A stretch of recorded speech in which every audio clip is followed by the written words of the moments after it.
가을엔 버섯을 따겠어요. 1.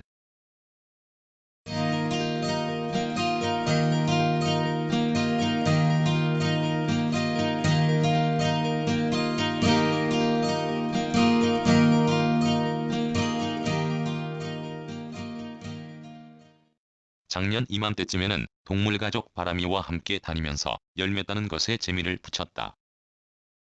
주황색 노바덩굴 열매, 젓갈색 찔리 열매, 선홍색 자리공 열매, 얇은 껍질에 쌓인 진회색 순비기나무 열매, 새까만 까마중 열매, 말랑말랑 잘 익은 올리브 색깔의 따위를 따곤 했다.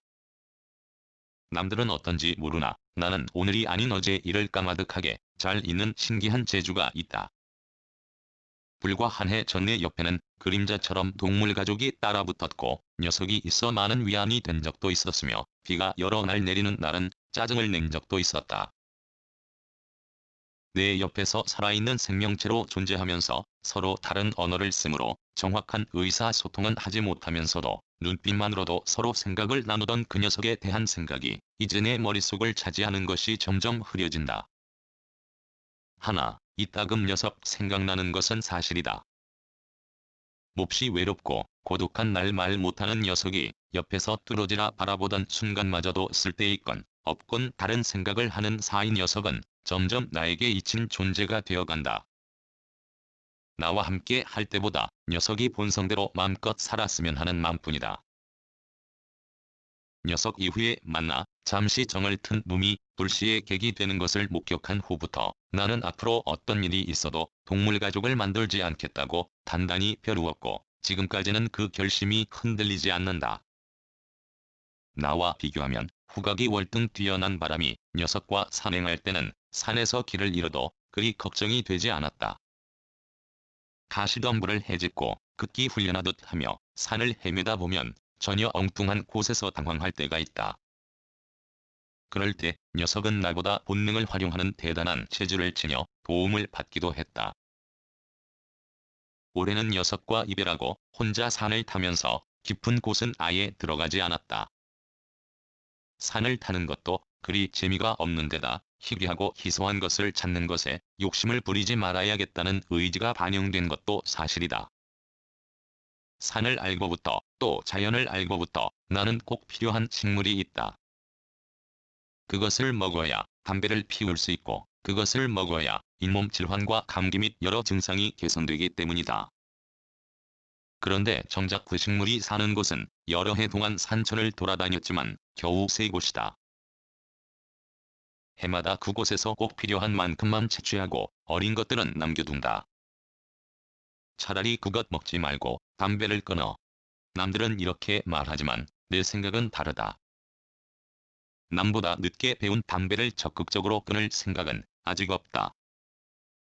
단지 산을 탈 때 날이 더할수록 숨이 가빠지는 현상의 원인이 담배 때문이란 것을 분명히 알면서도 깊이 생각하지 않고 말하는 남들의 말처럼 금연에 도전할 생각은 솔직하게 없다. 이해가 가기 전 내게 꼭 필요한 그 식물이 사는 곳을 한 군데 더 찾는 것이 목표였지만 아직은 그런 곳을 발견하지 못했다. 내가 찾는 식물은 소위 희소성으로 말미암아 효능을 떠나 돈의 가치로 거래되는 것이 아닌 알고 보면 하찮은 환경에서 서식하는 풀이다. 단, 그것이 좋아하는 조건이 있다. 습한 부엽토다. 산을 타면 그와 비슷한 환경은 많은데도 정작 그것이 보이지 않을 때 나는 많은 생각을 한다. 무리에서 모두와 동하지 못하고 제멋대로 행동하는 사람처럼 내가 찾는 식물도 환경은 비슷한데도 없는 까닭에 대해서는 감히 알 수가 없고 알려고 하지도 않는다. 대신 식물도 사람 못지않게 그만큼 까다롭다는 것만 거듭 느낀다. 비록 수분과 흙이 비슷하더라도 햇볕과 바람 등이 식물에 미치는 영향으로 말미암은 것이란 데까지만 나는 유추하고 그 이상은 생각하지 않는다. 어제였나 보다. 어느 금강송 군락지에 탐방을 갔었는데 안내한 사람이 자연에서 일하면서 가끔 이런 생각을 해요. 이곳만 해도 아주 다양한 식물이 있고 솔직히 아는 것만큼이나 모르는 것도 많아요. 그런데 숲 해설가란 명목으로 탐방객들에게 아는 척하는 것이 심히 부끄러울 때가 잦아요. 얼마나 알아야 안다고 할 것이며 그 아는 것마저도 경이로운 자연을 구성하는 모든 식물에 비하면 안다고 하는 말조차 두려울 때가 가끔 있어요. 그녀의 말에 나는 동감했다. 그녀가 나에게 아주 작은 꽃을 먼저 보여주었다. 청초한 흰 꽃을 피운 그것만 해도 자연에서 쉽게 만날 수 있는 식물이 아니다. 마침 그곳에는 꽃이 피었고 나는 개화하기 전 어느 곳에서 본 환경을 머릿속에 떠올리고 있었다. 이것이 나의 문제다. 한 가지를 생각하거나 보면서 나는 그것과 연관지어 내가 경험했거나 본 것을 마구 떠올리는 희한한 재주가 있다. 그녀가 나에게 맨 먼저 안내한 그 작은 식물이 피운 예쁜 꽃은 물미화였다. 숲을 구성하는 온갖 수목과 그 밑에서 생장하는 초본 식물에 대해 전문 지식을 활용하여 그보다 못한 사람들에게 알리는 그녀가 한 말을 듣고 그것을 내게 적용했을 때도 마찬가지란 생각이 들었다. 나보다 못한 사람들에게 가끔 좀 아는 척 떠버린 것마저 부끄러웠다. 나는 이렇게 생각한다. 우리 모두 세상의 모든 것을 다 알 수 없고 그것은 엄연히 불가능하다. 하나의 사물과 하나의 식물, 하나의 벌레에 대해서도 알미의 깊이가 다를 수밖에 없는 것도 당연하다. 불완전한 존재인 우리 인간은 절대 완벽하지 못하므로 완벽한 지식을 갖추고 남에게 알리겠다는 것은 단적으로 허위에 불과하다. 그보다는 남보다 조금 더 아는 것이 있다면 그것에 관심을 두는 사람에게는 아낌없이 알려야 한다는 것이 내 생각이다. 그런 과정을 거쳐 시간이 흐르고 나서 알려준 사람이 더 많이 알게 되는 한이 있어도 말이다. 그러면 서로 주거니 받거니 배움 주고 배움 받을 수 있다. 이 정도가 되어야 하나의 사실을 두고서 끊임없는 대화가 이어진다. 서로 공통점이 있기 때문이다. 그렇지 않은 사람이면 트로트만 알고 그것 외에 관심이 없는 사람에게 베토벤과 모차르트, 권삼득, 임방울을 들먹이는 꼴과 마찬가지다.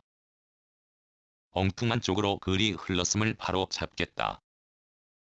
작년에는 동물 가족과 같이 깊은 산과 산자락을 돌며 식물의 한 해 결실인 열매 따는 재미를 솔솔 느꼈다.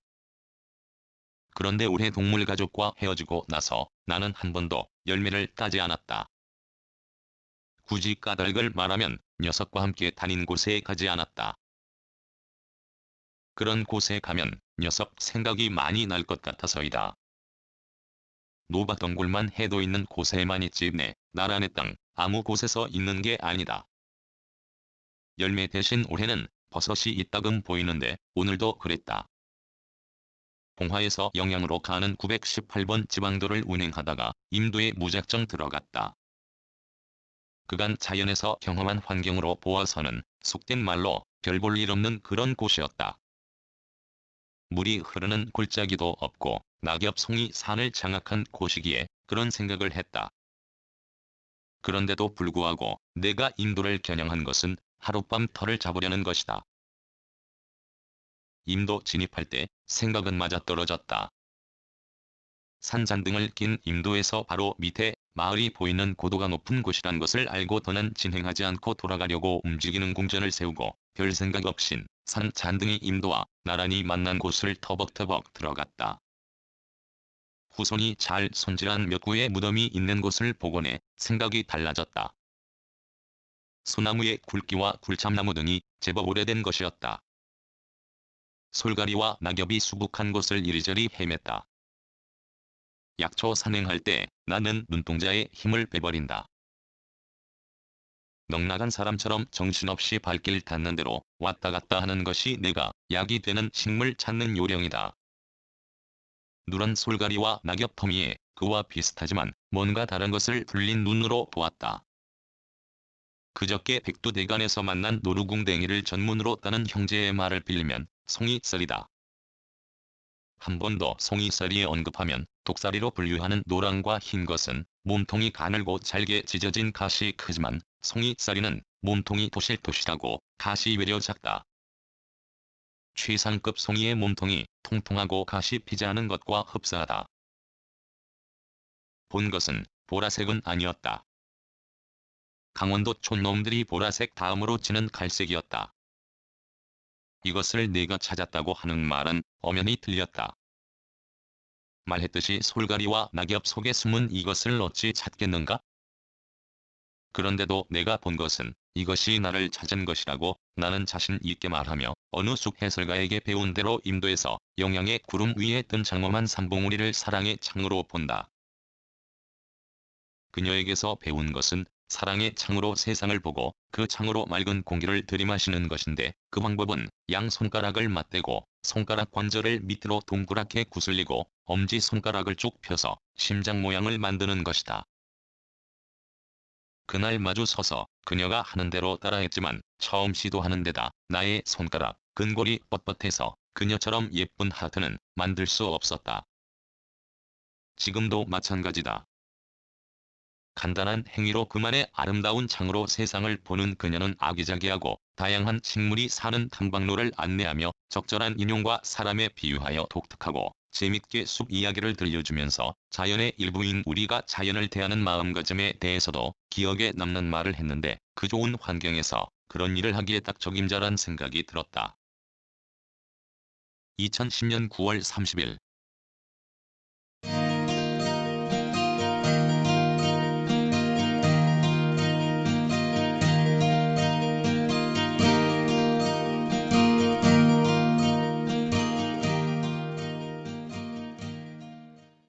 글, 모든 것으로부터 자유인 무학. 낭독, 글 읽어주는 강지식. 들어주셔서 고맙습니다.